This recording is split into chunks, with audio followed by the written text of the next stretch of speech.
অবিটো Uchiha এটা শুধু একটা নাম নয়, এর পেছনে লুকিয়ে আছে একজন অসহায় প্রেমিকের আর্তনাদ, যাকে পৃথিবী কোনোদিন বুঝতেই পারেনি। মানুষটাকে চেনে একজন মুখোশ পরা ছায়া হিসাবে।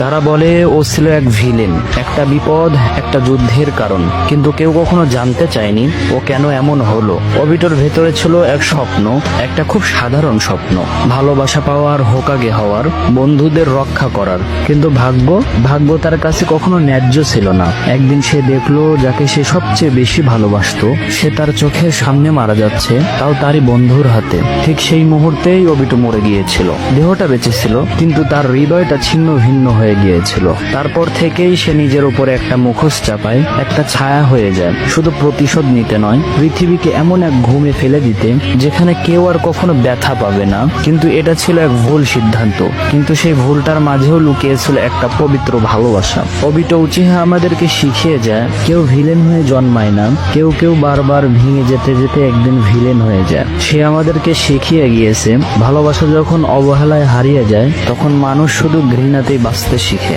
সে আমাদেরকে দেখিয়ে গিয়েছে একটা মানুষ যখন নিজের প্রিয়জনের মৃত্যু নিজের চোখের সামনে দেখে তখন তার চোখ বাঁচে, কিন্তু হৃদয়টা আর জাগে না। অবিটো উচিহা আমাদেরকে শিখিয়ে গিয়েছে কখনো কখনো একজন নীরব যোদ্ধার যুদ্ধ থাকে নিজের ভেতরের ভাঙা সত্তার সঙ্গে। সে